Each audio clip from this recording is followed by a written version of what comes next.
Ça y est, j'ai pris le maquis. Comme vous voyez, je suis plus dans mes bureaux habituels, l'église de Charenton, mon salon. Bientôt vous aurez la plage, vous aurez mon bureau de plage. EGL Citoyen est une multinationale et a des bureaux partout. Alors, j'ai pris le maquis, pourquoi? On va arrêter de rigoler, on va parler sérieusement maintenant, ça va. On a assez parlé des cabales, j'ai assez démontré que vous étiez des moutons, on a assez parlé de Calimero, il est boycotté, le pauvre et tout, bon voilà, bref, on va reprendre les vrais sujets. Alors, comme je l'ai écrit dans le titre, une république kidnappée par une caste et narco-maçonnique, un système politico-médiatique consanguin, infiltré là aussi par déjà par une propagande d'État, on va dire, et puis aussi bien sûr par une loge qu'on a vue plus ou moins à l'œuvre lors de la cérémonie d'ouverture des JO. Et je dirais en troisièmement, un coup d'État institutionnel. Un vrai coup d'État institutionnel qui s'est passé, avec la complicité bien sûr de tous les grands acteurs sataniques, on peut le dire, qui s'est passé en 2017. Alors je vais juste revenir là-dessus. Parce qu'évidemment, les grands mots, ça fait un peu complotiste, ça. Hein. Bon. Alors on va revenir là-dessus. C'est quoi un coup d'État institutionnel?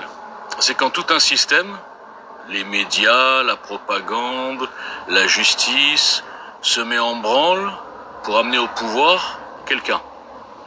Ce quelqu'un qui a été préalablement choisi par une caste, basée à l'étranger d'ailleurs, une caste de mondialistes, de globalo-fascistes, la même, on peut appeler ça... on peut les nommer, bon, on va dire qu'il y a Schwab, il y a Bill Gates, il y a Soros, toute cette caste de psychopathes qui place les chefs d'État dans les pays occidentaux. On l'a vu aussi avec Trudeau. Et à l'Union européenne, on l'a vu aussi avec Von der Leyen. En fait, le cahier des charges, c'est qu'il faut trouver les politiciens qui ont du potentiel de corruptibilité. En fait, ils choisissent les plus corrompus, les plus malléables, et qui vont suivre leur plan à eux, et absolument pas les intérêts de leur pays respectif. Donc il faut que ce soit des gens qui ne sont absolument pas patriotes.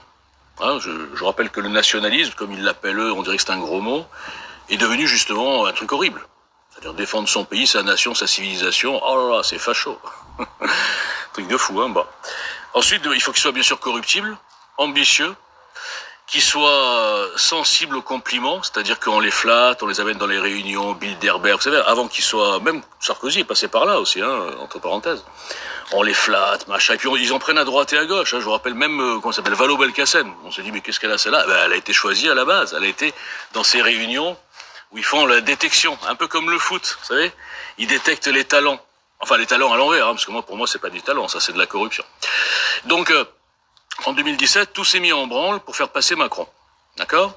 On lui a créé une légende, donc une histoire de pédophilie avérée devient romantique. Rome antique. Non, on devient romantique, donc un truc de fou. Hein. On nous fait passer l'histoire de Jean-Michel ou Brigitte. Franchement, moi je m'en fous en fait qu'elle soit Jean-Michel ou Brigitte, ça m'est complètement égal. Moi je vois le global, et le global c'est bien plus grave qu'un trans ou pas trans d'ailleurs, ou un travelo. Hein, franchement, c'est des détails ça. Donc on le monte, on lui crée sa légende, il passe sur Paris Match, le Mozart de la finance, enfin bref, tout ce que vous voulez, bien sûr, était choisi par une caste.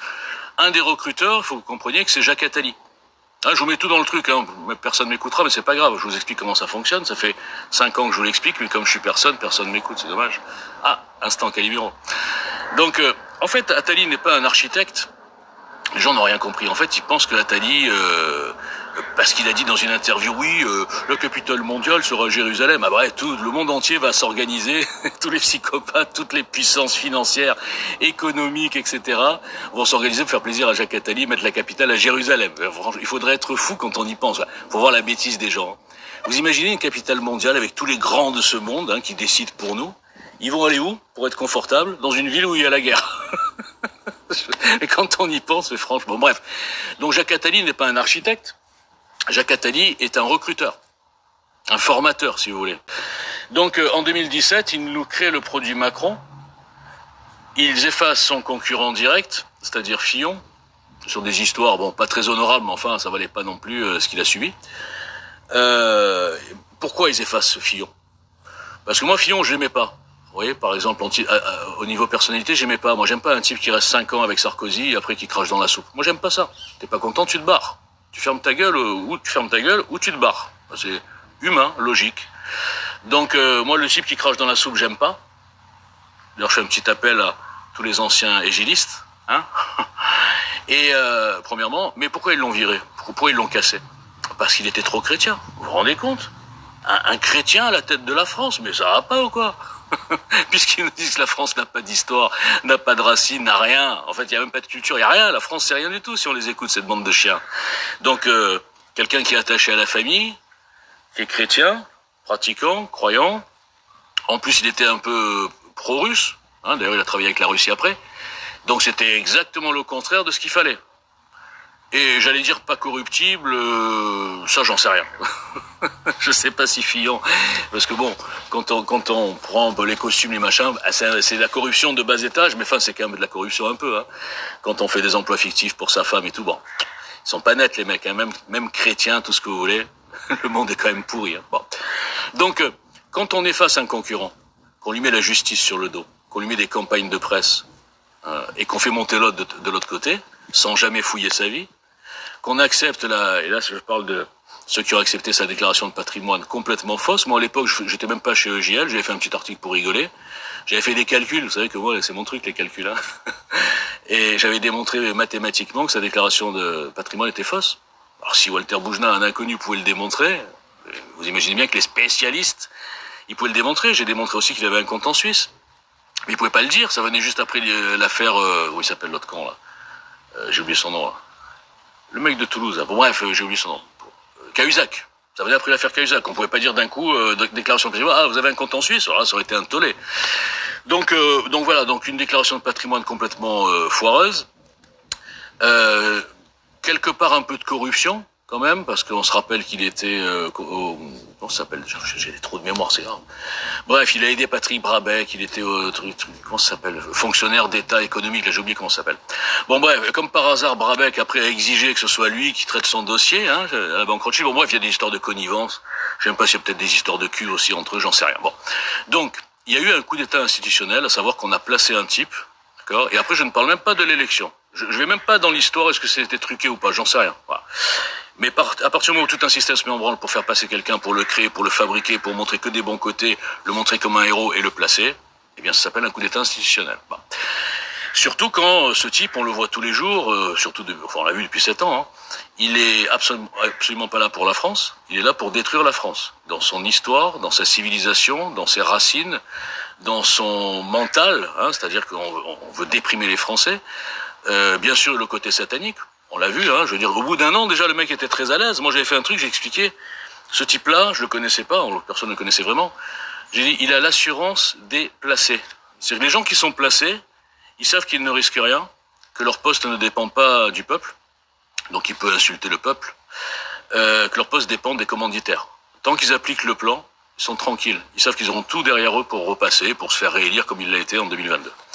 Donc ce coup d'État institutionnel, qui est flagrant puisque notre pays est en lambeaux, la Ve République est morte, ça fait 5 ans que je le dis, et aujourd'hui on le voit.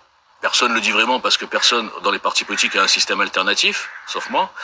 Et donc ils vous le disent pas, et puis en plus ils vivent bien de la 5e, au fond. N'oubliez pas la 5e, c'est quoi le principe?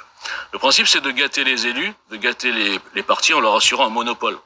Comment on assure un monopole à des partis? Comment on assure à ces partis qu'ils auront le monopole de la parole politique et qu'il n'y aura aucun grain de sable, aucun petit mouvement qui sort du lot, qui sort de nulle part, aucun type qui n'est pas tenu par la franc-maçonnerie ou par différentes castes ou différents lobbies, hein. Comment on fait? Eh bien, on fait les 500 signatures.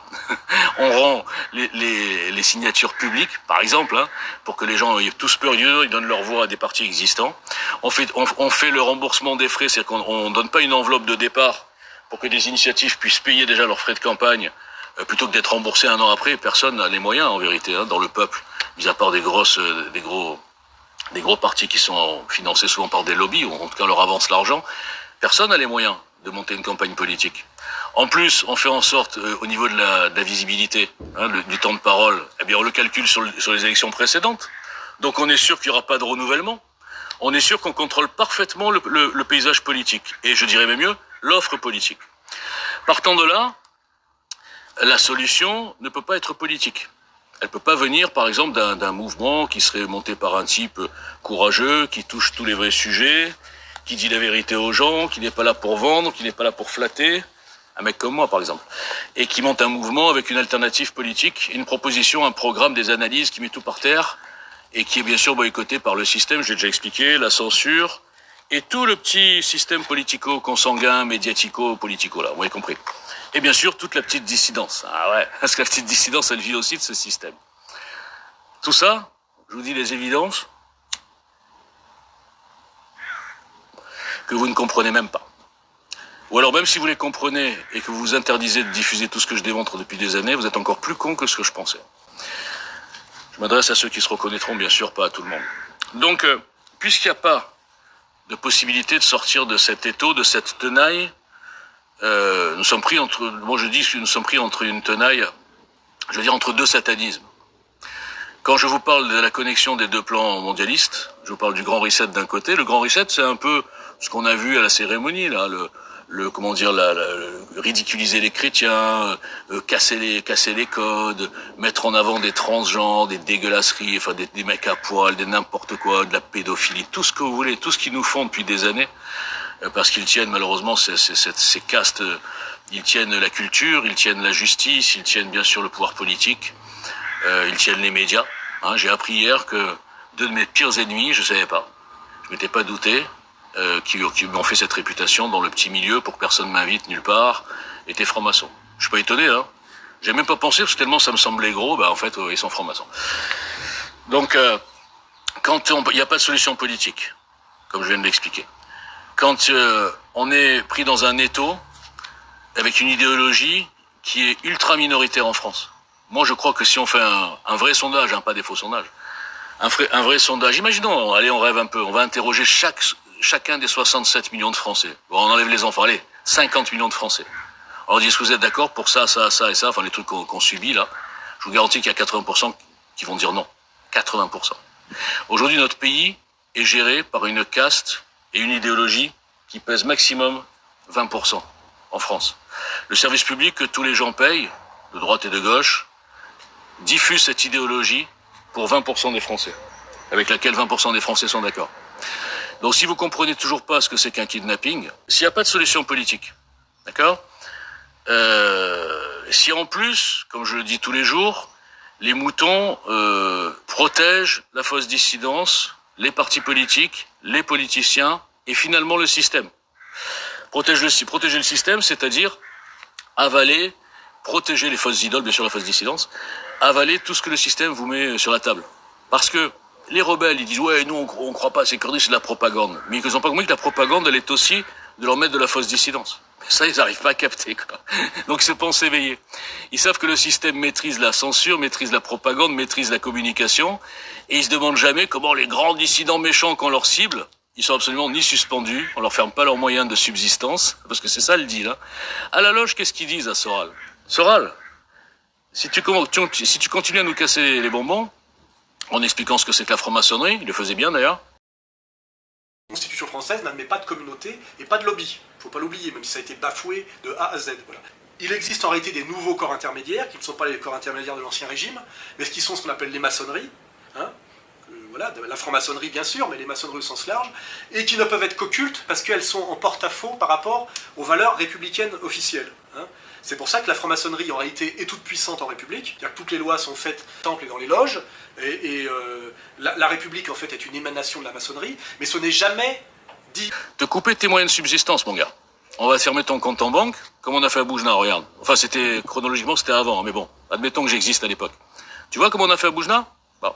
Aucun média, invisible sur tous les réseaux, on lui ferme son compte en banque, socialement on l'a cassé aussi, ça j'en parlerai pas, et voilà, on va te faire ça, Soral. Alors tu sais ce que tu vas faire, Soral, on va te booster. On va bien mettre dans la tête des gens depuis 20 ans que tu es la résistance. Tu es, verbe être. Avec ton frère Dieudonné.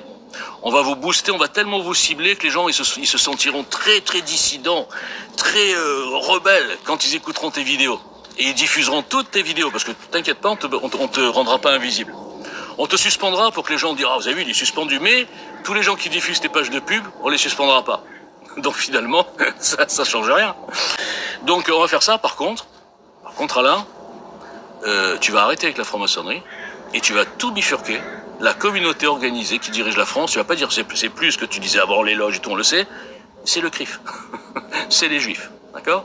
Tu vas même leur dire que le Grand Reset et le plan mondialiste, qui est bien sûr une association entre les mondialistes pervers du Grand Reset et les mondialistes islamistes, parce que je vous rappelle que l'islam est une idéologie politico-religieuse mondialiste, et ouvertement mondialiste. Hein. Je rappelle que le recteur de la mosquée de Paris, il dit bien que le statut, on va dire, de musulman est largement supérieur à la nationalité. Hein. C'est-à-dire qu'il dit bien aux musulmans, ne vous intégrez pas, vous êtes musulmans d'abord, donc mondialiste. Il n'y a plus de nation, il n'y a plus de pays. Donc, tu vas dire à tous ces gens que ce sont les juifs, tu vas voir, Alain, tu vas gagner plus d'argent parce que c'est beaucoup plus vendeur. Les francs-maçons, ils comprennent rien, les gens. Tu peux leur expliquer, machin, ils comprennent rien du tout. Tu leur dis les juifs, ça, ils comprennent. Donc tu leur dis les juifs, le sionisme et Israël. Et là, tu vas avoir plein de clients. Et bien sûr, on te laissera la possibilité de former plein de petits youtubeurs, plein de petits résistants qui vont inonder les réseaux sociaux. Ils seront pas suspendus non plus. Mais, grâce à nos deux outils qu'on a choisis juifs exprès, Reichstadt et Tristan Mendes, hein, qui sont les plus grands soi-disant débunkers, chasseurs de Conspiracy Watch, là, eh bien, grâce à eux, on va te cibler, on va tous vous cibler dans les grandes listes de méchants que les moutons vont consulter pour savoir qui sont les dissidents. Bah, attends, on va chez Conspiracy Watch. Attends, il est dans la liste. Ah ouais, bah, c'est un dissident. Ouais, on va le suivre, on va l'aider. Et voilà comment on lobotomise un peuple. Enfin, un peuple. Le peuple des réseaux sociaux, en tout cas. Et voilà ce que je démontre depuis des années dans un boycott absolu, dans une invisibilisation, et personne se pose de questions. Et au contraire, les moutons m'enfoncent, les moutons me boycottent aussi. Mais comment il détruit notre dissidence, il détruit Sora, la seule chance pour la France. Camelot binational, condamné 20 fois, qui n'a pas fait un jour de prison dans cette France sioniste, qui a fait une phrase en Suisse et qui a fait 20 jours de prison dans la Suisse passionniste, apparemment. Non, mais rien n'atteint les petits cerveaux quand ils sont persuadés d'être des résistants. C'est pour ça que je suis ironique, c'est pour ça que je suis des fois insultant. Alors j'arrive au sujet. Eh ben dis donc, c'était une sacrée introduction, c'est dis donc. Eh, j'ai 12 personnes, les gars, je bats mon record. Alors, puisqu'il n'y a pas de solution politique, puisqu'il est impossible de faire naître quelque chose qui soit pas tenu par ci ou par ça, d'accord? Puisque le système politique se protège, d'accord? Puisque la dissidence se protège aussi, dans le cas d'une petite famille dont beaucoup de médias sont tenus par des francs-maçons, d'accord? Eh bien, qu'est-ce qu'il faut faire? La seule solution, je vous le dis, c'est un coup d'État militaro-populaire. Popularo-militaire. Alors, en quoi ça consisterait? Il y a beaucoup de militaires, vous savez, les militaires sont légalistes par nature. Mais il y a beaucoup de militaires qui voient ce qui se passe, qui sont au courant de la corruption, qui sont au courant pour Macron, tout, qui savent que la France va dans le mur, qui savent que la destruction de la France, pour la jeter dans un grand bain mondialiste, d'abord européen et ensuite mondialiste, est en cours.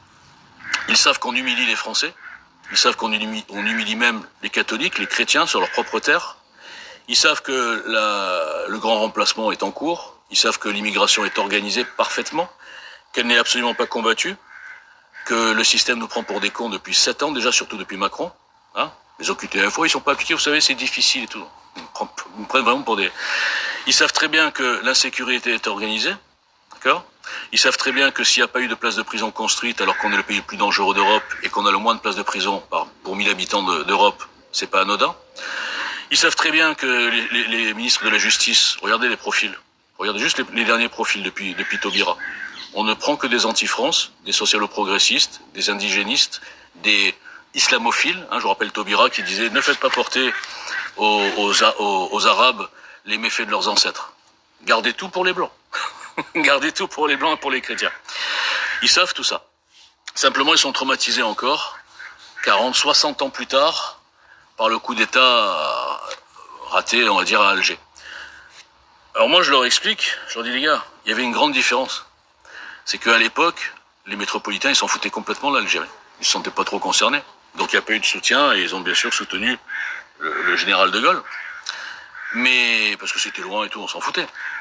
Mais aujourd'hui, moi je vous le dis, s'il y a un coup d'État militaire bien organisé, sans violence, parce que je vous garantis que beaucoup de gens vont se retourner avec ce truc-là, d'accord, et qu'on installe une transition d'1 an, le jour même où on dit tous ces partis politiques sont dissous parce qu'ils ont coopéré, ils ont participé à la trahison et à la destruction de la Ve République, de la Constitution, par la validation du référendum de 2005, validé en 2007.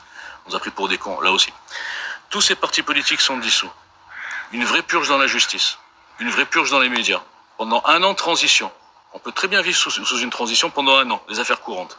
Pourquoi 1 an? Parce que pendant 1 an, on construit quelque chose où on va pouvoir faire organiser une véritable élection présidentielle, mais pas truquée. Pas truquée, ça veut dire qu'on ouvre le champ des possibles, on ouvre le champ des propositions, on casse les castes. Hein, on casse les castes. Là, la franc-maçonnerie serait le bec dans l'eau. Et ce que je veux vous dire, c'est que je suis certain que le jour même, le soir même, on prend l'antenne et on annonce. Voilà. On va pas les mettre en prison, hein, les gens. On va juste on va leur enlever on va les délégitimer, quoi. Voilà, pendant 1 an, on vous annonce une période de transition, etc. Macron, il n'y a plus de Macron, il y a plus aucun parti, on va recommencer à zéro parce que ce pays est en train d'être détruit. Et si on ne fait rien, ce sera trop tard. Même de par la démographie.